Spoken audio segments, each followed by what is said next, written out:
Cherchez l'erreur. De 17 à 18h, Isaac Franco, Gérard Grosjean.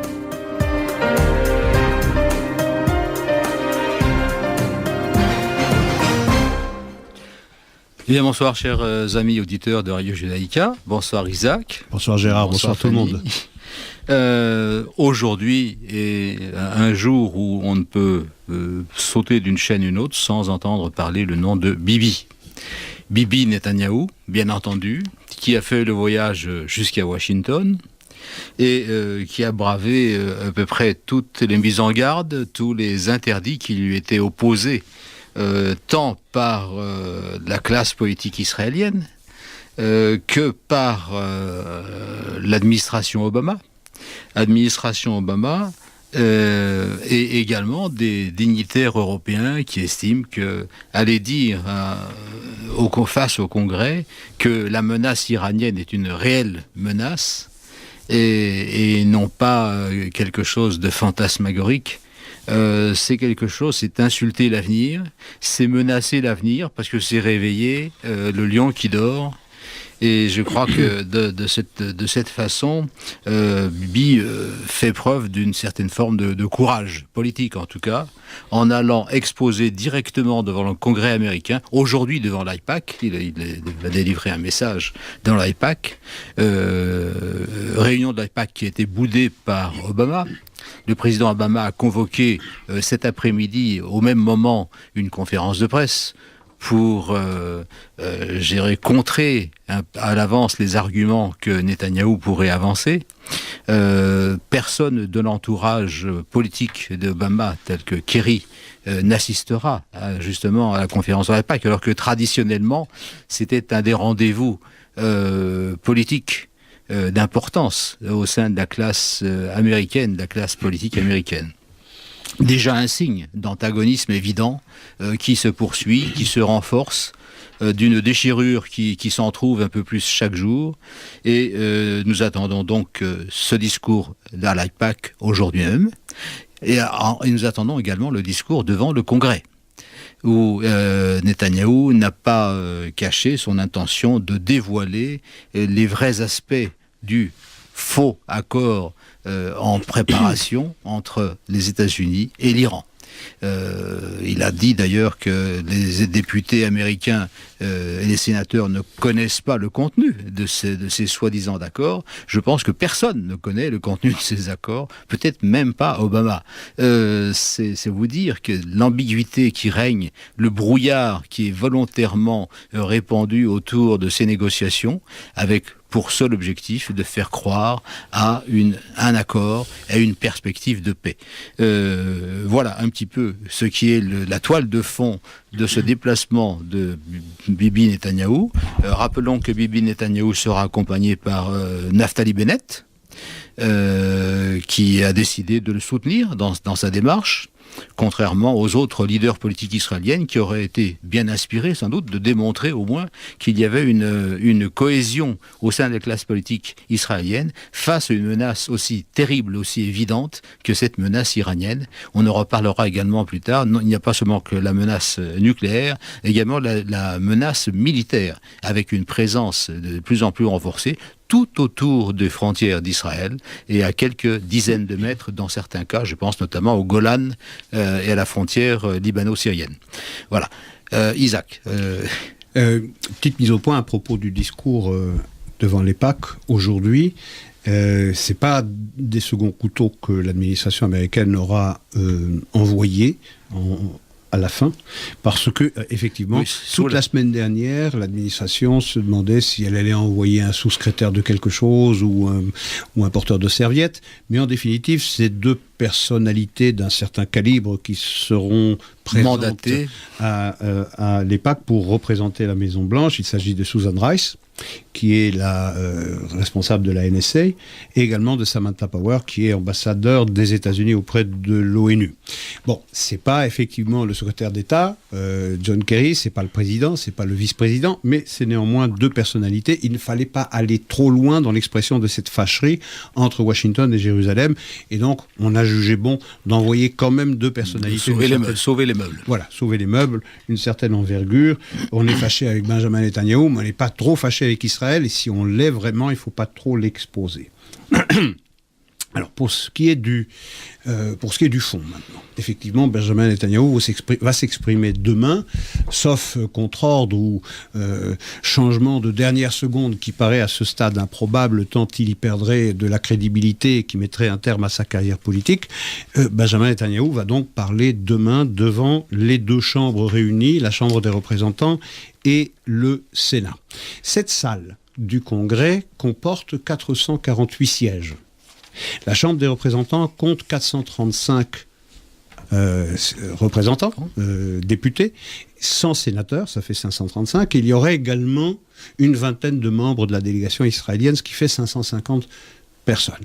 Bien, il y a la défection annoncée d'une vingtaine, 25, j'ai les chiffres à hier, 23 députés démocrates de la Chambre des représentants, donc députés sur 188, ont déclaré qu'ils ne seraient pas présents, et 2 sénateurs sur 44 également. Ça fait 25 personnes, ça ne changera pas grand-chose. Ça veut dire que 165 députés sur 188 seront présents chez les démocrates, et que 42 sénateurs sur 44 seront présents chez les démocrates. Bon, ça sert un tout petit peu à relativiser cette brouille et ce clivage sur lequel on veut cette tentative d'obstruction. Voilà, sur lequel on veut insister pour montrer qu'en réalité, l'entêtement du Premier ministre d'Israël de parler devant le Congrès détruit, c'est le mot qui a été utilisé par Susan Rice hier ou avant-hier, détruit le fond de la relation israélo-américaine. On en est loin. On a envoyé à peu près tout le monde de l'administration américaine pour dire tout le mal qu'il fallait penser de cet entêtement de Benjamin Netanyahou, de cet incident au protocole, de cette contravention au protocole qui fait que ce discours se passe à l'invitation de John Boehner, qui est le chef, le chef de file des Républicains. Oui, et surtout le président de la Chambre des représentants, et que cette invitation est partie de son initiative, qu'elle n'a pas été concertée avec la Maison-Blanche, ce qui est l'habitude, semble-t-il, mais ce qu'on oublie chaque fois de rappeler et de souligner, c'est que le Premier ministre israélien, avant d'accepter cette invitation venant de John Boehner, donc du chef des Républicains à la Chambre des représentants, en avait avisé, on avait informé la Maison-Blanche, qui a saisi ce prétexte-là pour faire une véritable guerre diplomatique, une guerre politique à Benjamin Netanyahou, et le traiter en fait comme un véritable ennemi des États-Unis. Il faut absolument que Benjamin Netanyahou n'aille pas au Congrès, ne parle pas, ne délivre pas ce discours. D'abord parce qu'il y a une hostilité qui ne s'est jamais démentie entre les deux hommes, une alchimie qui n'a jamais pris, une mayonnaise qui n'a jamais pris entre Barack Obama et Benjamin Netanyahou. Il y a une détestation évidente et vraisemblablement réciproque. De l'autre côté, il faut éviter à tout prix que Benjamin Netanyahou révèle au Congrès, et ça c'est déjà quelque chose qui est absolument scandaleux, c'est que le président organise l'ignorance la plus absolue possible du Congrès de ce qui se passe entre les 5+1 et l'Iran, et qui touche pourtant à la sécurité nationale des États-Unis. Ça veut dire qu'il y a là une véritable contravention non pas au protocole, mais au check and balances qui prévaut aux États-Unis, c'est-à-dire qu'il y a une direction bicéphale où il y a l'exécutif, mais qui, lorsqu'il s'agit de sécurité nationale, doit en référer au Congrès pour, à tout le moins, l'en informer. Alors, le Congrès peut refuser, mais le président a in fine la main sur la décision finale, puisqu'il peut opposer son veto à une position contraire du Congrès.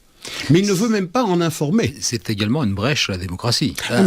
C'est exactement à la séparation des pouvoirs. Absolument, c'est une insulte constitutionnelle. Ça, c'est une injure à la Constitution des États-Unis. C'est la négation la plus parfaite du rôle du contrepoids politique qu'incarne traditionnellement dans la vie politique américaine le Congrès, c'est-à-dire la Chambre des représentants et le Sénat.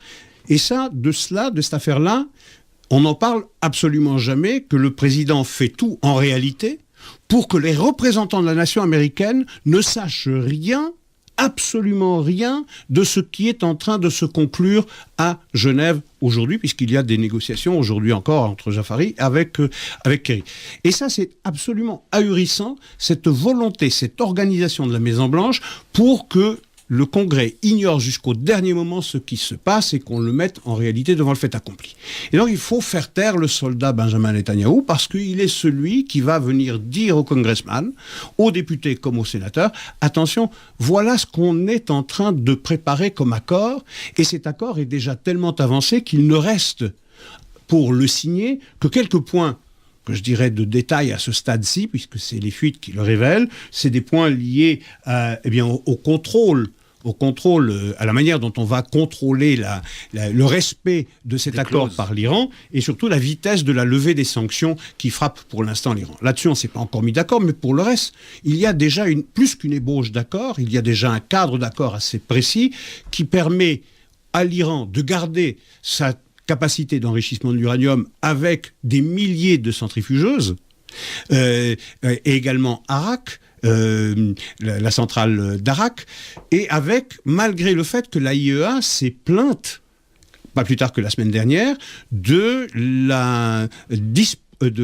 fait que l'Iran continue de cacher ces sites aux inspections, et on s'en soucie peu.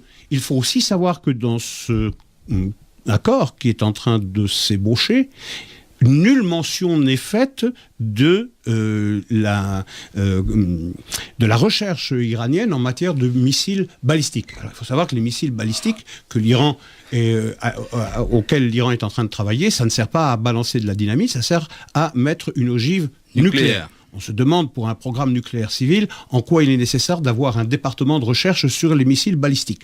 Et ça, c'est totalement absent de ce accord. Alors, quelles sont les chances de Netanyahou de voir en toute dernière extrémité cet accord être interrogé, changé, amendé ou même capoté? Très faible. Pardonnez-moi, j'ai oublié d'éteindre mon téléphone, je le fais, voilà. Quelles sont les chances de voir Netanyahou obtenir l'annulation de cet accord ou de le changer ou de peser sur ces aspects les plus dangereux? Il y a peu de chances. Il faut savoir une chose, c'est que toute décision du Congrès peut être invalidée par un veto présidentiel. Et pour dépasser ce veto présidentiel, il faut les 2/3 des sénateurs, c'est-à-dire 67 sénateurs sur 100. La majorité républicaine, c'est 52. Il y a un indépendant, ça fait 53. Il y a eu une lettre signée par 10 sénateurs démocrates au président disant l'intention des signataires de voter un train de sanctions supplémentaires s'il n'y avait pas d'accord. Ça fait 63 sur 67. L'intention de Netanyahou, c'est de voir s'il y a moyen de grappiller en 4 voix pour invalider le veto présidentiel. Il y a peu de chance, parce que les démocrates sont pris entre l'enclume de la solidarité avec Israël et le marteau de la Maison-Blanche de la solidarité envers le président américain. Donc, il y a peu de chance. Mais en même temps, il est impensable pour le Premier ministre israélien de ne pas s'adresser à toute tribune qui s'offre à lui pour dénoncer ce danger, pour qu'on ne puisse pas dire demain qu'un Premier ministre israélien conscient de ce danger, de cette menace existentielle qui pèse sur l'État d'Israël, n'ait pas parlé, n'ait pas cherché par tous les moyens à en avertir tout et tous. Ce qui est éminemment regrettable dans cette affaire-là, c'est qu'il s'est trouvé une grande partie de la classe politique israélienne pour se ranger derrière un président américain qui n'a jamais tu son hostilité à l'égard d'Israël, et je ne parle pas du gouvernement et de la coalition dirigée par Benjamin Netanyahou, mais son hostilité à l'égard d'Israël, et que pour descendre Netanyahou politiquement, ils n'ont pas hésité à faire le jeu d'un adversaire de la sécurité d'Israël. Et ça, c'est éminemment regrettable. On aurait souhaité que, en effet, dans l'avion de Benjamin Netanyahou, soit monté à la fois Bennett, qui sera présent, mais également Lieberman, ministre des Affaires étrangères, mais également le président Yesh Atid, celui-là même qui dirige ce camp prétendument sioniste, qui laisse penser que ceux qui n'en font pas partie ne sont pas des sionistes. Je pense à Herzog, qui aurait bien fait de venir pour montrer que lui aussi, qui a l'ambition de diriger demain Israël, eh bien, est conscient de ce danger et qu'il dépasse les clivages politiques préélectoraux pour dire attention, cela aussi est une préoccupation de l'opposition israélienne. Au lieu de cela, on a eu aux États-Unis, dans toute la presse libérale, c'est-à-dire la presse que l'on entend généralement venir au secours du président américain, comme dans toute la presse en Israël de gauche ou de centre-gauche, eh bien tirer à boulet rouge sur le premier ministre israélien, lui glisser sous les pieds des bottes de bananes grotesques, indécentes, du genre des consignes que la femme du Premier ministre ne retournerait pas ou plutôt utiliserait à son bénéfice, des choses absolument lamentables, pitoyables dans un pays comme Israël, entouré de voisins hostiles et qui fait face à une menace qui aurait exigé de toute sa classe politique un peu plus de solidarité. Et de cohésion. Et de cohésion, tout à fait. Je crois que l'union... Mais bon, maintenant, si vous permettez un dernier mot, on a dit tellement de ce discours qui ne devait pas se tenir, que ça allait signifier la fin des relations entre Washington et Jérusalem. Rassurez-vous, le soleil se lèvera demain à Jérusalem. Il se lèvera après-demain aussi à Washington. Il y aura un lendemain à ce discours, parce que on ne cesse de répéter aux États-Unis que les relations entre Israël et les États-Unis, ou plutôt que Israël et les États-Unis partagent un unbreakable bond, c'est-à-dire une liaison absolument indestructible, une relation indestructible. Mais si Benjamin Netanyahu parle au Congrès, nous dit-on, ces relations sont menacées. On l'a entendu dans la bouche de John Kerry, on l'a entendu sous Susan Rice, on veut nous faire entendre que ces relations sont menacées. Alors, si des relations si solides sont menacées par un discours, de deux choses l'une. Soit c'est un discours historique qui va se tenir, et dans ce cas, il doit impérativement se tenir, soit alors c'est que ces relations sont infiniment moins solides qu'on a bien voulu nous le dire ces dernières années. Peut-être que faut-il se méfier maintenant des relations indéfectibles, oui. Des amitiés indestructibles de 30 ans et plus. On l'a vu même dans la politique française, à l'époque de Chirac et Balladur. Je crois qu'il faut se défaire un petit peu de ces clichés et s'en tenir aux faits. Les faits sont têtus, difficilement réversibles, manipulables aussi. Et je crois que dans le cas d'espèce, il y a eu un certain nombre d'attitudes depuis le début du premier mandat de Barack Obama à l'égard de Bibi Netanyahou, oui. Qui, si au début l'on pouvait penser que c'était une hostilité personnelle, ad personam, il semble bien se confirmer que cette hostilité soit étendue erga omnes à tout ce qui concerne Israël. Et ça, c'était quelque chose qui n'est pas, je dirais, du sentiment, c'est de la réalité. Lorsque Obama, dans des journaux israéliens, on dit que Obama est plus concerné par le fait de rendre Israël silencieux plutôt que de le protéger, on veut que le silence d'Israël ne porte pas préjudice aux ambitions personnelles de la politique d'Obama, en ce qu'il voudrait sauver ces deux mandats sans aucun résultat en politique intérieure et en politique internationale, par un soi-disant accord tout à fait improbable. Rappelons-nous qu'au début du mandat d'Obama, il n'y avait même pas de relation diplomatique entre Iran et États-Unis. On était resté encore au moment de la prise d'otage des Américains de l'ambassade des États-Unis à Téhéran. Une espèce de statu quo ante qui perdurait depuis, et que par ses gestes de bonne volonté, Obama est parvenu à faire semblant, à faire croire qu'il y avait une possibilité de normalisation, une possibilité de se rapprocher de la paix, alors que, en faisant tout ce qu'il a fait, on semble s'en éloigner un peu plus chaque jour. Et non seulement s'en éloigner, mais se rapprocher d'une situation extrêmement dangereuse, extrêmement périlleuse, pas seulement pour Israël, qui est aux premières loges, mais pour l'ensemble du monde. Et le développement des capacités balistiques iranienne capable de porter des armes nucléaires de l'autre côté de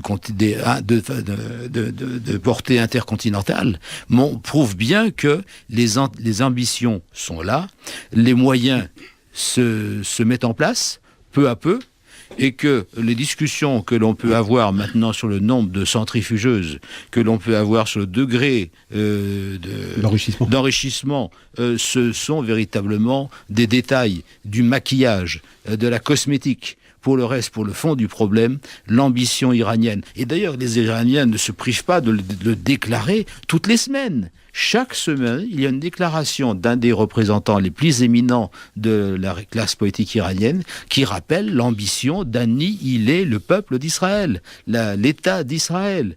Et qu'est-ce que c'est ? Ce sont des antiennes incantatoires, mais qui semble-t-il, pourront s'achever dans les faits par le passage à l'acte. Et celui qui ne veut pas le croire sera bien le dernier à pouvoir y résister.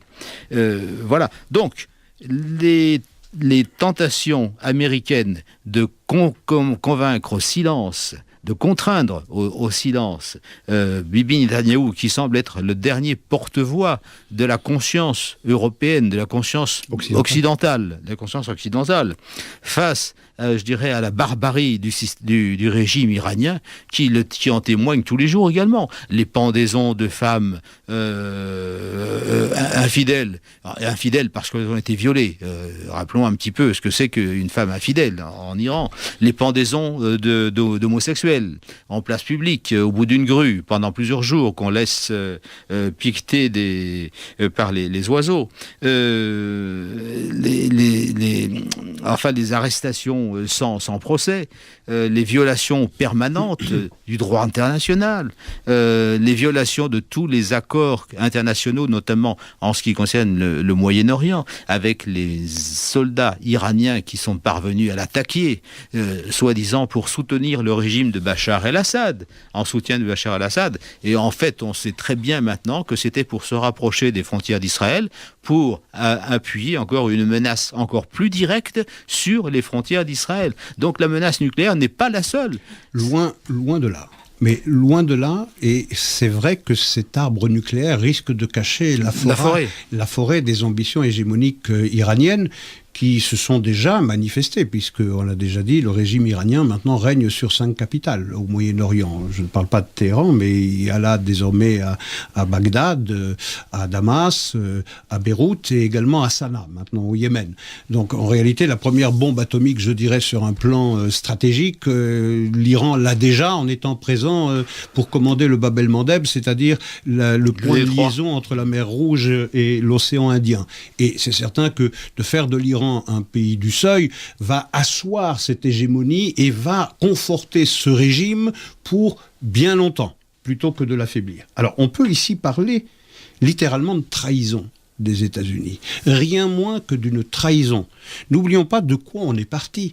De 6 résolutions prises par le Conseil de sécurité des Nations Unies, sous le chapitre 7, c'est-à-dire contraignantes, et votées donc par les 5 membres du Conseil de sécurité, qui se sont tous mis d'accord pour dire qu'il fallait démanteler, j'insiste sur les mots, démanteler l'arsenal et le programme nucléaire iranien. C'est-à-dire qu'il fallait le priver de ses moyens pour continuer ou nourrir une quelconque ambition nucléaire. C'était ça, les 6 résolutions. Aujourd'hui, on ne parle plus du tout de cela. Le droit à l'enrichissement de l'uranium à l'Iran, il est concédé, c'est fini. Maintenant, on va jusqu'à parler... Alors au départ, on s'était assis sur cette belle proposition de démanteler le programme nucléaire iranien. On s'est dit, on va leur laisser 1000 centrifugeuses qui enrichissent l'uranium, à partir du minerai de base jusqu'à un certain degré d'enrichissement, 3,5%, 5%, et puis 20%, et puis 90%. Maintenant, on ne parle plus de 1000 centrifugeuses, mais on parle de 4500 ou 5000, et certains même évoquent le chiffre de 6500 de la dernière génération, les IR2 et même les IR4, qui fait qu'avec un nombre pareil, on obtient facilement la quantité de minerais nécessaires enrichis pour fabriquer une bombe. Ce qui veut dire que toutes ces propositions, toutes ces promesses qui avaient été faites, non seulement à Israël, mais à l'ensemble de la communauté internationale, qu'il n'est pas question de voir l'Iran devenir une puissance nucléaire, pas même un pays du seuil, mais que toutes les options étaient sur la table pour l'empêcher, tout cela étaient des mots. Et que pendant ces 6 dernières années, l'industrie de Obama, ça n'était pas de mettre la pression sur l'Iran, mais au contraire de tout faire pour que Israël ne passe pas à l'acte et ne bombarde pas ses installations. Et à 2 reprises, Israël en a été tout près et il a fallu l'intervention in extremis du président américain pour qu'on ne le fasse pas. Et donc, toute l'activité du président américain a plus consisté à protéger l'Iran à protéger l'Iran qu'à protéger les États-Unis, à protéger ses alliés traditionnels que sont les monarchies du Golfe, l'Arabie Saoudite, la Jordanie, l'Égypte, etc., etc. Donc c'est une véritable trahison et on voit l'ambition aujourd'hui des États-Unis, c'est de confier, c'est de faire de l'Iran un véritable partenaire dans la défense des intérêts américains au Proche et Moyen-Orient. Et on voit se dégager 2 lignes de force qui paraissaient absolument impensables et qui restent assez difficiles à concilier. D'abord, c'est désormais de faire de l'Iran une puissance pratiquement hégémonique qui va régner à peu près des frontières occidentales du Pakistan jusqu'à la mer Méditerranée, avec ce grand croissant chiite, avec un contrôle du détroit d'Ormuz et du détroit de Bab el-Mandeb, avec désormais la capitale yéménite qui est tombée dans l'escarcelle iranienne.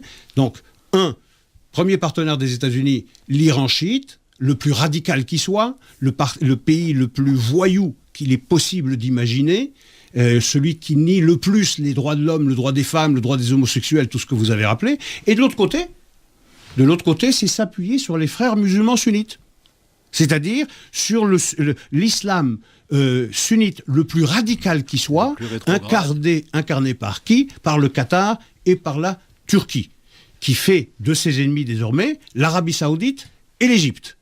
Et c'est ça qui est extraordinaire, c'est que désormais, l'Amérique va reposer sur ses frères musulmans. Ça s'appellera que c'est Obama qui a donné le feu vert à ce qu'on a appelé improprement le printemps arabe, où on a dégagé Moubarak pour le remplacer par Morsi, frères musulmans. Et on a reçu la semaine dernière à la Maison-Blanche des représentants des frères musulmans, très officiellement, pour montrer à quel point on n'y aime pas Al-Sisi à la Maison-Blanche.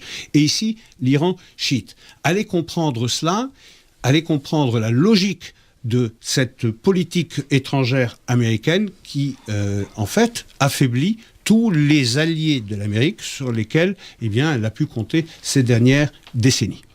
Ce renversement d'alliance spectaculaire n'a pas été, immédiat. On l'a vu progresser. Certains signaux alarmants avaient été émis et on avait déjà crié au loup.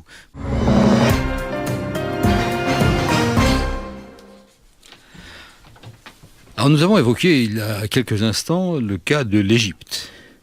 Égypte qui semble bien être le dernier rempart à cette hégémonie iranienne dans cette partie du monde.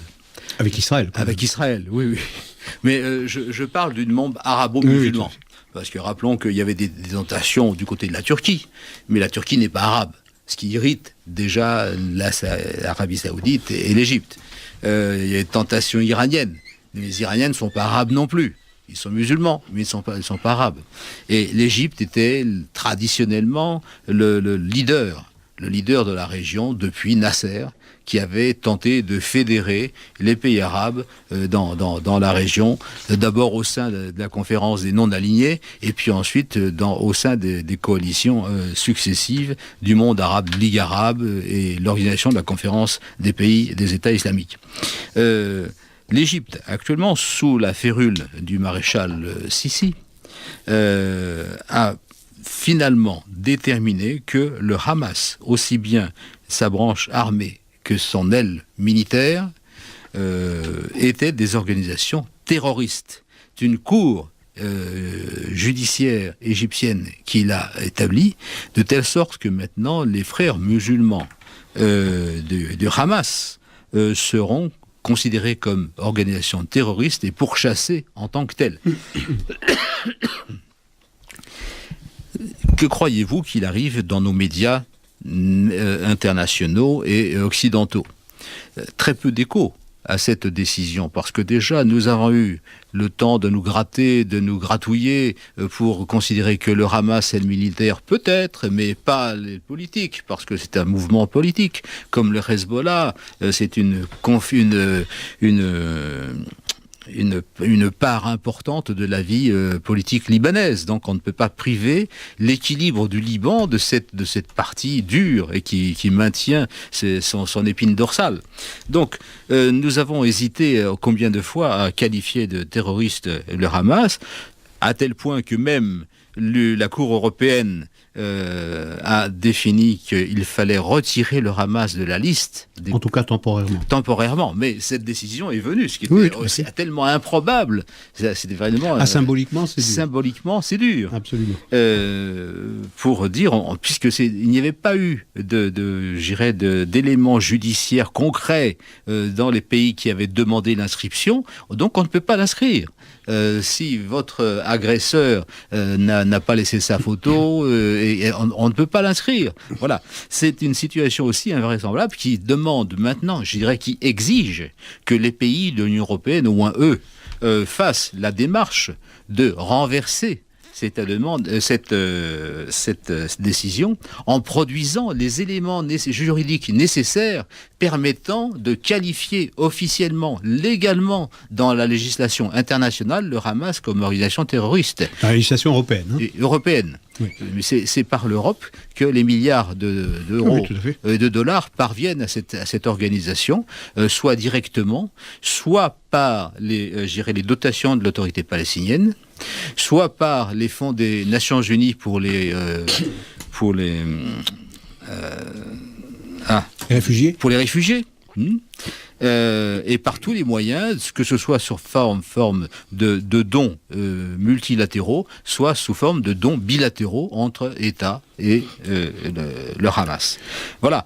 Grâce à ça, le Hamas continue à faire ses petites emplettes, continue à recevoir des dons, continue à gérer des fortunes, continue à s'armer, à confisquer les dotations en ciment qui sont restituées maintenant à Gaza pour la reconstruction après la guerre du mois de juillet, de telle sorte que lorsque le ciment est livré, le Gazaoui qui reçoit sa portion de ciment la revend immédiatement 10 fois plus cher au Hamas pour qu'il puisse reconstituer les tunnels. Voilà le genre de subterfuge, parce que tout n'est que subterfuge, tout n'est que mensonge, tout n'est que tromperie. Le Hamas continue à violer la loi internationale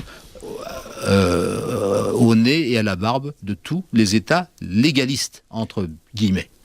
En tout cas, la décision du tribunal du Caire, qui a décidé que désormais le Hamas, même sa branche politique, pas seulement les brigades d'Eddine El-Qassam, sont une organisation terroriste. On se rappellera que pour la branche militaire, c'était une décision qui avait déjà été prise il y a de cela un mois, c'était au mois de janvier. Mais après quelle convulsion Oui, mais c'est une révolution quand même qu'en Égypte, on considère le Hamas, il n'y a pas si longtemps, c'était le fer de lance de la lutte contre l'occupation sioniste, c'est une vache sacrée. Du panarabisme, le Hamas. Et donc, déjà, au mois de janvier, inscrire sa branche armée sur la liste d'organisations terroristes, c'était quelque chose qui tenait de la révolution des esprits. D'y adjoindre le 28 février, c'est-à-dire samedi, sa branche politique, c'est-à-dire la totalité du Hamas désormais est une organisation terroriste, c'est quand même extraordinaire et c'est quand même très ironique puisque vous le rappelez justement, l'Union européenne, c'est vrai pour des raisons juridiques assez obscures et difficiles à défendre, on a sorti le Hamas de la liste d'organisations de l'Union européenne. C'est vrai que plusieurs États européens ont déjà fait appel de cette décision et qu'ils comptent bien réintroduire le Hamas officiellement, juridiquement, formellement sur la liste d'organisations terroristes, mais en tout cas le symbole est là, c'est qu'au moment même où l'Union européenne estimait sa branche juridique, estimait qu'il fallait l'en retirer, eh bien, Al-Sisi, en Égypte, lui, estimait qu'il était une question de sécurité nationale égyptienne de l'inscrire sur la liste de ces organisations terroristes. Isaac, en ce qui concerne la législation, la juridiction européenne, j'aimerais qu'on m'apporte la preuve de l'herméticité entre le volet juridique et les volets politiques et économiques. Certainement. Alors, sur quoi s'est retranchée cette Cour européenne pour dire que on ne pouvait pas inscrire le Hamas sur la liste des organisations terroristes? C'est que toutes les raisons qui avaient été invoquées pour l'inscrire, eh bien, venaient de la presse et non pas venaient des États européens. Comme si on a vraiment besoin de chercher beaucoup de preuves, il suffit de lire la charte génocidaire du Hamas pour se convaincre que ça n'est rien d'autre qu'une organisation terroriste et génocidaire. Mais bien, laissons l'Europe à son nombrilisme et à sa vacuité et à son inanité. Mais on rattachera quand même cette décision historique de l'Égypte à une guerre, à une révolution des mentalités, décidément. Vraiment, je veux dire, on ne peut pas parler de cette décision aujourd'hui prise, l'inscription du Hamas sur la liste des organisations terroristes, pas américaines, pas israéliennes, pas même européennes, non, arabes, du pays arabe le plus populeux, le plus important et symboliquement le plus important. C'est pas rien quand même. C'est absolument énorme cette affaire-là. Quelles seront les implications de cette inscription? On ne le sait pas trop encore. Est-ce que ça veut dire que, eh bien, on va arrêter tous les membres du Hamas qui se trouvent aujourd'hui au Caire ou à Alexandrie ou je ne sais où, ou bien qu'on va les en expulser, ou bien qu'on va les traduire en jugement? Je rappelle quand même une chose, c'est que les tribunaux égyptiens ont condamné le leader historique des frères musulmans, Mohamed Badi, à la prison à vie.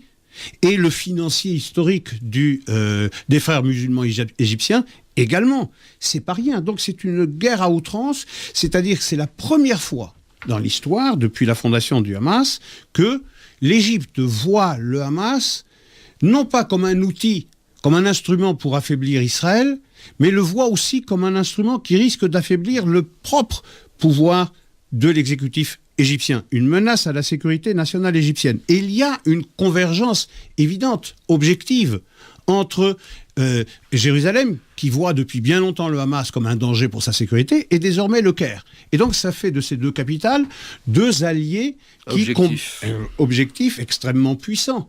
Et ça va désormais, on n'en parle jamais parce que il a fallu même s'asseoir sur la géographie pendant des années où on taisait que la bande de Gaza avait une frontière avec le Sinaï égyptien de 14 kilomètres. On disait de la bande de Gaza qu'elle était hermétiquement close du fait de l'intransigeance d'Israël, mais on taisait que de l'autre côté, il y avait une autre frontière et depuis maintenant de nombreux mois, elle est hermétiquement close. Encore plus intransigeante. Beaucoup plus intransigeante, qu'il y a un buffer zone, c'est-à-dire une zone tampon large de 1 km désormais, sur toute la largeur de laquelle on a détruit tous les bâtiments pour lutter, pour déceler plus facilement et détruire plus facilement les tunnels de contrebande.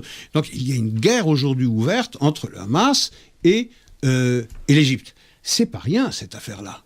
C'est vraiment pas rien, et on sent cette convergence d'intérêts entre le Caire et Jérusalem comme quelque chose d'assez important, et dans le tableau assez sombre que nous brossons, ça n'est pas rien de voir qu'en réalité, le premier allié objectif d'Israël aujourd'hui, eh bien c'est l'Égypte.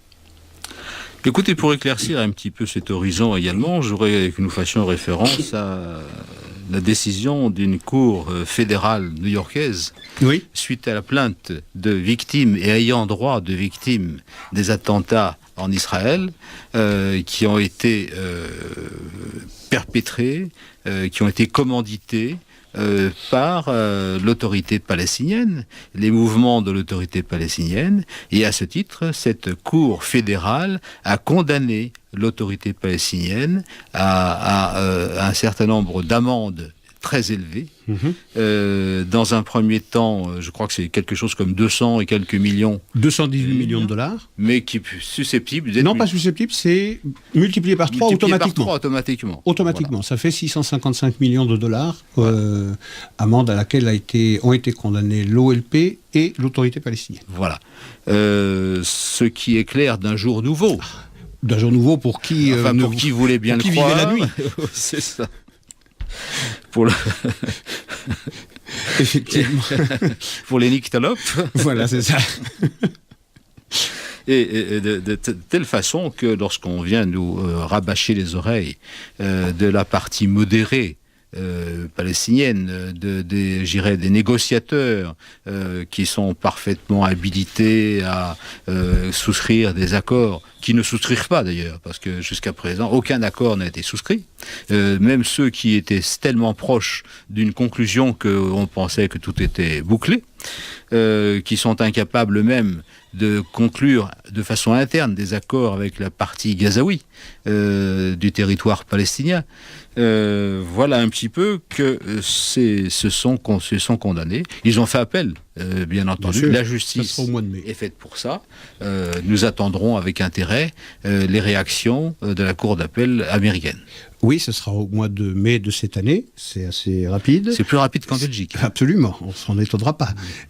Mais en tout cas, c'est la deuxième condamnation devant les tribunaux américains de cette incitation à la haine et ce projet d'éradication d'Israël. On se rappellera qu'une autre cour, à Brooklyn cette fois, au mois de novembre 2014, il n'y a pas si longtemps que ça, avait condamné l'Arab Bank pour avoir fourni de l'argent au Hamas. Donc c'est la deuxième défaite des Palestiniens devant les tribunaux américains au moment même où les Palestiniens menacent Israël d'aller devant la Cour pénale internationale. Ça la fout mal, comme on dit, pour les Palestiniens, parce qu'ils parlent beaucoup, mais en réalité, la complicité désormais de l'OLP et de l'autorité palestinienne est claire. Elle a été établie par ce tribunal. C'est vrai qu'il y a un appel, donc on se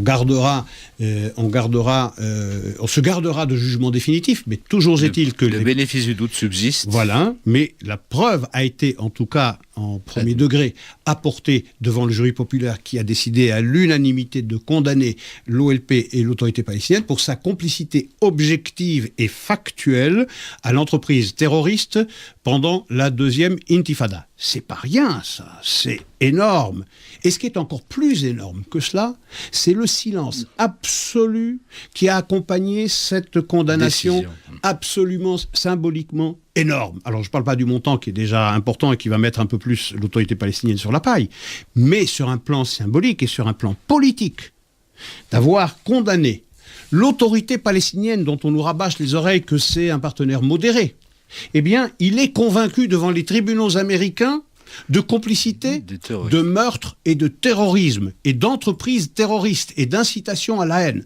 Eh bien, on a organisé le silence le plus absolu pour que nul ne sache que ces prétendus modérés ne sont rien d'autre que des complices d'une entreprise de destruction de masse. Il faut garder cette fiction que Mahmoud Abbas et l'autorité palestinienne sont des Palestiniens modérés avec qui les Israéliens doivent impérativement parler. Et donc il faut taire cette information qui obligerait à tout celui qui connaîtrait cette information de revoir ce jugement.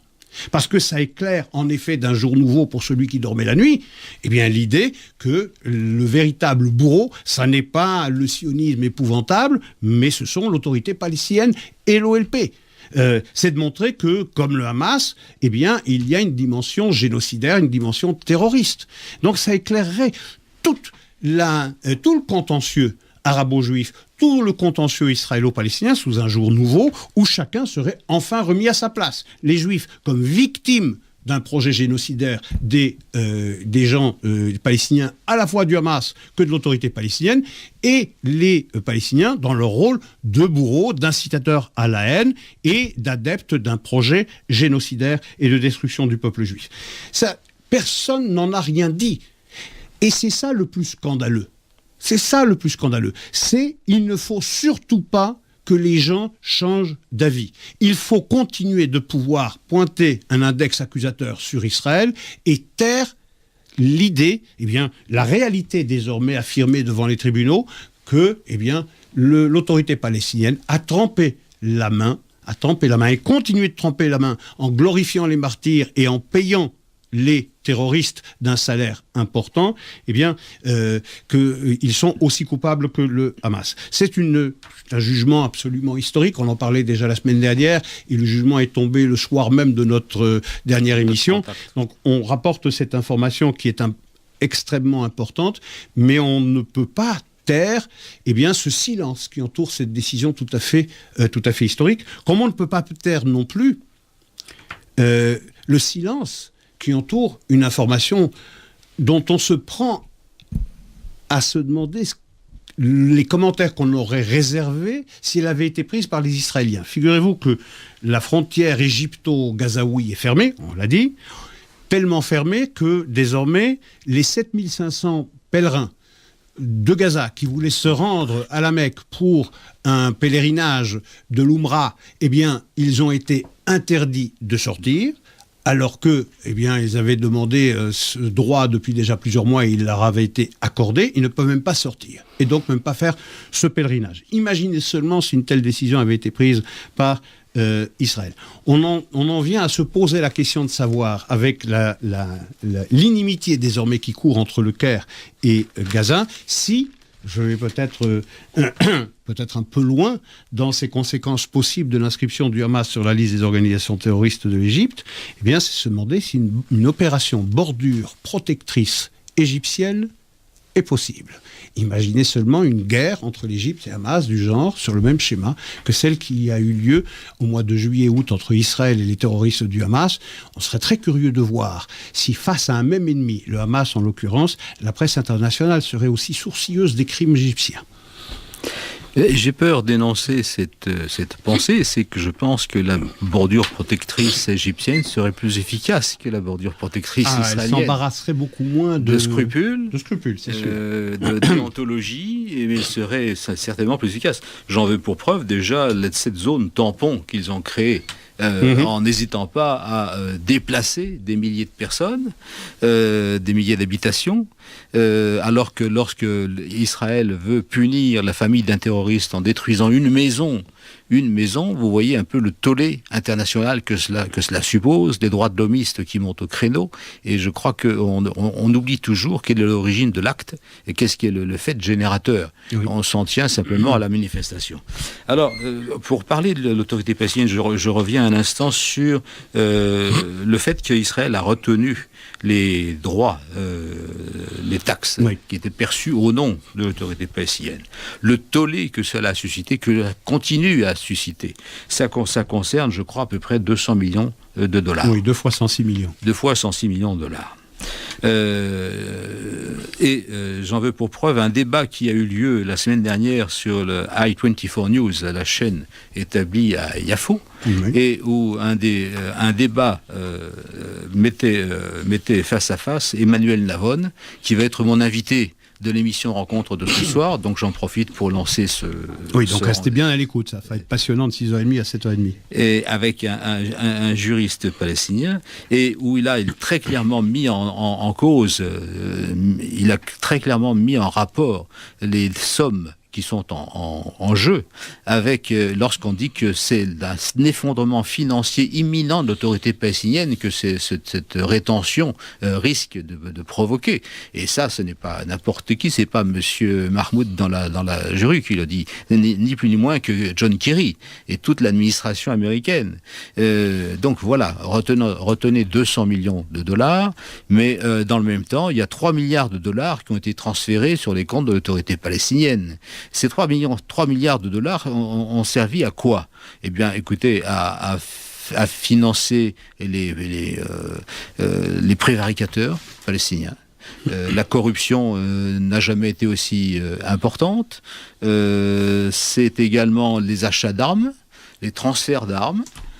C'est également, comme vous l'avez dit, évoqué juste à l'instant, les pensions, les salaires, des salaires. On avait un film dans le temps qui s'appelait Le salaire de la peur. Là, c'est le salaire de la terreur. On paye le salaire du crime. On paye les terroristes qui ont été condamnés. Et plus leur condamnation est importante, plus ils sont payés. Donc, plus leur crime est abominable, plus ils reçoivent par l'autorité palestinienne. Donc, avec l'argent occidental. Voilà. Et tenez-vous bien, l'autorité palestinienne a eu l'impudence de dire « mais nous faisons des enquêtes approfondies avant de distribuer ces... » C'est sûr. C'est encore pire. Ils n'ont même pas la décence, le bénéfice du doute. Non, c'est en parfaite connaissance de cause. Donc ce sont des sommes énormes qui sont détournées de leur destination et qui évidemment permettent de ne plus alimenter les caisses normales d'autorité palestinienne. C'est également l'électricité et l'eau qui ne sont pas payées à Israël. Et là, la semaine dernière, l'autorité de l'électricité a fait 2 coupures momentanées d'électricité, une d'une demi-heure, une autre de 3/4 d'heure, à titre conservatoire pour prévenir que ça suffit maintenant. Il serait temps que l'autorité palestinienne paye ses dettes. Voilà, tout cela mis dans le contexte permet d'éclairer sous un nouveau jour la situation et le fait que l'effondrement financier de l'autorité palestinienne n'est pas pour demain. D'ailleurs, le premier bénéficiaire s'en mordrait les doigts immédiatement, je pense à Mahmoud Abbas, qui a trop intérêt à garder sa position illusoire, position illégitime, puisque toujours non l'élu depuis des années, et qui lui permet de pérorer sur la scène internationale. Alors, il semblerait qu'il y ait eu un accord qui a été trouvé entre les Israéliens et les Palestiniens à propos de l'électricité, même l'alimentation de la nouvelle ville palestinienne de Rawabi. Là, c'est un autre dossier. Oui, tout à fait. Et c'était les Palestiniens qui bloquaient la tenue du comité destiné à ouvrir l'eau dans cette partie. Parce qu'ils ne voulaient pas que ça alimente également les implantations juives. Voilà. Alors, il n'existe, on revient sur ce problème de la rétention des taxes prélevées par Israël pour le compte de l'autorité palestinienne, qui sont maintenant à peu près de 212 millions de dollars. Mais il n'est décidément pas une seule mesure de rétorsion prise par Israël qui ne mette pas, pour la communauté internationale, qui ne mettrait pas l'autorité palestinienne en danger de mort. C'est-à-dire que les Palestiniens peuvent absolument tout faire. UNESCO, Assemblée générale, Conseil de sécurité, Cour pénale internationale, ils peuvent absolument tout faire. Les Israéliens prennent une mesurette. Eh bien, on va montrer qu'on n'est pas très très content. On va retenir pendant 2 mois 106 millions de dollars. Eh bien non, ça met en danger de mort l'autorité palestinienne. Et voilà Israël qui est enjoint, qui est sommé.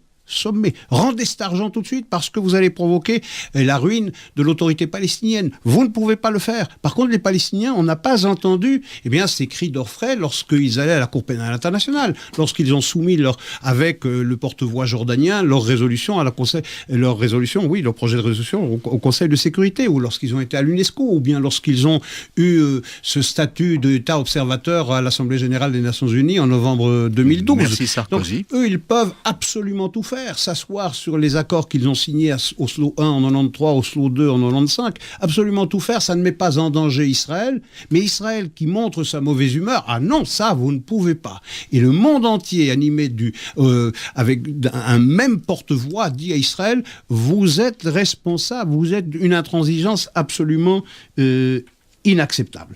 Ça, c'est ça qu'il faut, c'est ça que les choses doivent changer. Elles ont peu de chances de changer en Europe, hélas, parce que les humeurs et cette représentation du conflit a été façonnée par des décennies de désinformation, de propagande, de diabolisation, de délégitimation d'Israël, en adoptant intégralement le narratif palestinien et en niant indécemment les raisons d'Israël.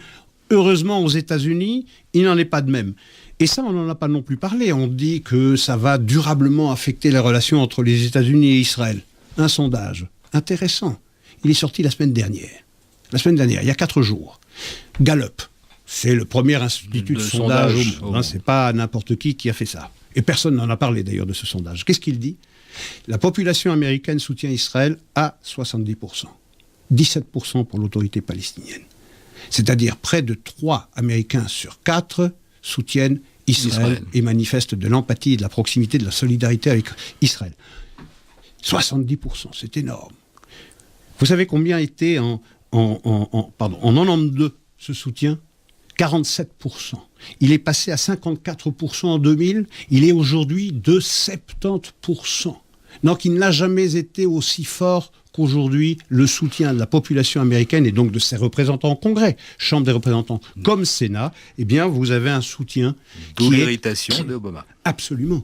Et donc, c'est très difficile de s'en prendre comme ça à Israël lorsque les humeurs américaines dans la rue et dans sa représentation restent aussi solidaires de l'État d'Israël. Alors, rentrons un peu plus dans le détail. Donc, 70% des Américains proches solidaires d'Israël, 83% parmi les républicains, 48% parmi les démocrates. 48% parmi les démocrates. Bien, on dira c'est beaucoup plus faible, c'est inférieur à 50%. Or, il se trouve que ça a toujours été inférieur chez les démocrates à 50%, et ce, depuis 1989. Rien donc de nouveau sous le soleil.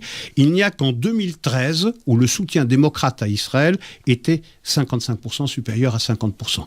Donc, on a un soutien démocrate à Israël qui est dans la norme de ce qu'on observe depuis 25 ans. C'est pas dégradé. Et un soutien à Israël chez les Républicains qui n'a jamais été aussi élevé et qui donne un chiffre pondéré de 70%. Ça, c'est la réalité des chiffres.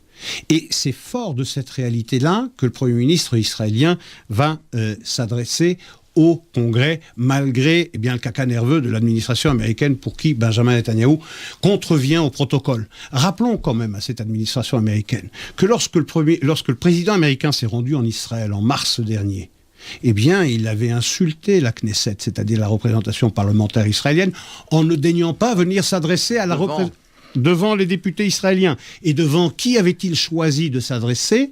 Devant un parterre trié sur le volet de jeunes étudiants dont la sensibilité politique était affirmée côté gauche, centre-gauche, démocrate. Voilà, lorsque on veut morigéner Benjamin Netanyahou pour une contravention au protocole, on ferait bien de balayer devant sa porte. Devant sa porte. Tout à fait. Dernière déclaration insultante et je dirais honteuse, celle de Kerry parlant de l'intérêt commun entre les États-Unis et l'Iran dans la lutte contre l'État islamique. Un intérêt commun, on peut se demander quelle commune vue peut-il y avoir entre les deux, lorsqu'on sait que vis-à-vis de l'État islamique ou de l'Iran, c'est le choix entre la peste ou le choléra. Et le choléra, oui. Absolument. C'est une déclaration absolument ahurissante et qui dit très clairement les intentions américaines de faire de l'Iran désormais un partenaire, un véritable partenaire. Voilà. Lorsqu'on parle d'intérêt commun, le mot intérêt est le mot central dans cette déclaration. C'est l'intérêt qui gouverne les relations internationales. Absolument. Donc voilà un intérêt commun entre l'Iran et les États-Unis. Bon, John Kerry, qui est assez coutumier des déclarations à l'emporte-pièce, qui n'hésitera pas à déclarer le lendemain, je cite, « Notre monde est plus sûr qu'il ne l'a jamais été ». Je suis sûr que les Irakiens, les Syriens, les Yéménites, les Libyens apprécieront.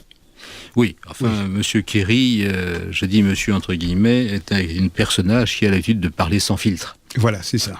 Exactement. Je n'en dirai pas plus pour ce soir. Nous attendons la semaine prochaine. Donc le discours de Netanyahou, c'est demain à 11h, heure américaine. Ça veut dire à peu près, je crois, c'est 5 heures, heure européenne. Voilà. Je crois qu'il faut être attentif. Nous le serons en tout cas. Et aux réactions également. Et nous verrons si, comme la dernière fois où Netanyahou a été intervenu devant le Congrès, les ovations, les standing ovations qui avaient eu lieu se répéteront et si elles seront encore une fois occultées par les télévisions occidentales. Sur Jérusalem le lendemain du Congrès. Voilà, de ce discours au Congrès. Voilà. Nous vous remercions de votre attention. Je vous donne rendez-vous encore à 6h30 avec mon invité de ce soir dans l'émission Rencontre, Emmanuel Lavonne, professeur de droit à l'Université de Tel Aviv. Bonsoir. Merci. À la semaine prochaine. Et à la semaine prochaine.